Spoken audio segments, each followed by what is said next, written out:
Hello, Pastor Pat with you again. We're glad that you're joining us, and it's been a cold winter, so we're waiting for the spring to spring up and give us new life. I'm excited about this year, what God is doing in all of our lives, and especially the church and the believers. And there is a hunger out there that I'm feeling in my spirit. That believers are just seeking after God, and I'm excited about that. And so as I prayed this year, as I said a couple weeks ago, as I posted ours, that we were going to talk about some of the different content that God has been given in my heart and to share with you. And all I'm doing is sharing thoughts, guys. I'm not a Bible scholar by any means. I do read a lot, and I also am excited about what the Bible talks about, some of the things that we've said. And as I said, this week, we were going to try to talk about the unseen realm. And what does that mean? And, I know as Christians, we have this tendency to look, it's all about angels and everything. But there is a bigger picture here that I hope that I could convey today in this message. And I wrote a couple thoughts down, and I'll share them with you about the divine beings that were with Yahweh, Almighty God, before the foundations of the world, and actually before he made earth. And these divine beings, there was a order in the heavens, and he decided to use, God actually created the angels and the divine beings, and his divine counsel, which you can read in Genesis, where he talks about including a divine counsel, which are really gods, but they're not the God. The God is Yahweh. He created them. And just as he created the angels, and angels are messengers for him. And as we take this snapshot picture of what I'm trying to convey is basically, you're saying maybe, you say, well, what are we talking about here? Well, we're talking about two families here, and I want to convey that to you in a way that will provoke your thoughts. God, first of all, created a heavenly family. We know that by scriptures, and everything that is tied into it relates to his divine family in the heavenlies. Okay? And secondly, he created a human family, an earthly family that was going to walk in the spiritual realm also. So God's ultimately, his intent was that one day he would combine his heavenly family with his earthly family. He would make us one with him, because there is going to be coming a new heaven and a new earth. I know everybody out there, a lot of people out there are trying to save this earth. Well, guess what? That ain't going to happen. This heaven, it says, this earth and heaven is going to pass away. And behold, there'll be a new one. There is coming a new heaven and a new earth. Okay, how that's going to look, the Word of God gives us mysteries about it. But I could tell you this, part of how it's going to look is his whole desire, his whole plan was to unite us as one. His heavenly family was his earthly family, that we may be one. When we leave this earth, like many have, and when there's a new heaven and earth, he says he's going to give us glorified bodies. So we are going to be in the spiritual realm that will blow our circuits. We can't even imagine at this point how it's going to look. But there is going to be great revelations and enlightenment in the days ahead as we seek to ask, seek, and knock the things of God that he has here on earth as it is in heaven. And just to give you a little snapshot, let's go into the garden. We know the story about Adam and Eve, and how he created them, and Adam needed a helpmate, and he did that.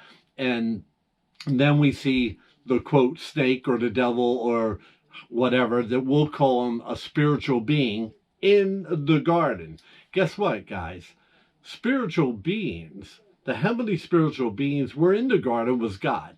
They weren't sitting up on clouds in heaven. They were in the garden because that one enticed Adam and Eve to be, they said, if you eat of that tree, the one that God told them not to eat of, the tree of good and evil, he says, but if you eat of the tree of life, you're okay. But if you eat of that tree, that will be a day that is forbidden for you.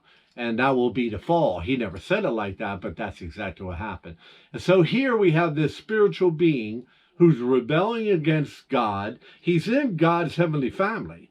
He's rebelling against God and entices Adam and Eve, especially Eve, and Eve enticed Adam to eat from the tree of good and evil, and they did, and their eyes were open. But the spiritual being tempted them in the way of saying, "You'll be like God." They wanted to be like God, and they were like God because God visited them every day. He had fellowship with them. He walked with them. He gave them dominion over everything. But somehow, I don't know how, they wanted more, or they wanted to be like him. So the whole fall picture came from that scenario, and then we know what happened after that. So I want you to just ponder on that and think about the things that happened after the garden. We know the story. They were kicked out because if they ate from the tree of life, they would be like them.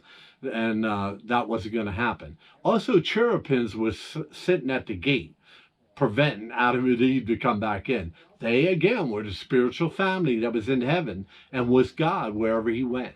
So I hope you can hear that. And why does that matter or to us as believers, and, where we're going to be with God? Well, it matters because that whole form, we always hear in the Bible, it says a third of the angels fell, and followed Satan, and that's true. But they were spiritual beings that did that. They rebelled against God.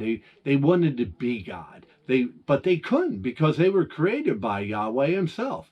So that could never happen. But they were put on the earth. They were cast down to the earth where their domain was going to be. And, after Adam and Eve left and started to multiply the earth, that was still God's plan. But after they left, these spiritual beings were bringing evil. They were doing their own thing. They were gods. They were spiritual beings here on earth, but they were doing their own thing. And, there's a lot in the Bible that we kind of miss, or we don't interpret right, or we just gloss over. One is that these beings had sex. They had sexual perversion with the daughters of man. And what did that produce? That produced giants. That wasn't God's plan. That was their plan. And if you don't, if you like to read that, go to Genesis and read on down. Actually, you should be reading Genesis anyways. But what I'm saying is, when they started to multiply with the humans, what happened before Noah? In the days of Noah, it says that the whole earth was filled with evil. And God was not pleased. Now, God's plan, let's go back to the original thing. God's plan was that they would unite and do his will, they being the spiritual beings that he had in his counsel. Guess what? God, actually, he didn't have to. He could have just said, I'm going to do this, I'm going to do it. But he actually used the spiritual council guys, they called their gods, but for advice, and for judgment in the sense of different things. If you read Second Kings. I got it written down here. The story of Ahab. You know, they were plotting against stuff, and they were false prophets were telling Ahab everything was going to be okay, and the spiritual council in heaven's watching this thing, and literally sent a lying spirit into Ahab, and he was defeated, and the story goes on. You read the story yourself. But the fact of the matter is, they were in play here. The spiritual beings in the unseen realm have always been in play. And so has the earthly family. So God's whole intention was to unite us as one. But we know that failed miserably because of man's choice, man being enticed by these evil spirits, just like Adam and Eve in the world, and the flood came. And we know that to this day, the evil spirits that earth is their domain, these spiritual council guys are in prison, basically. If you read Jude, you'll see what Jesus says about them. I'm not going to read these scriptures because it's important that you read these. But you say, well, what does this matter to me, Pastor Pat?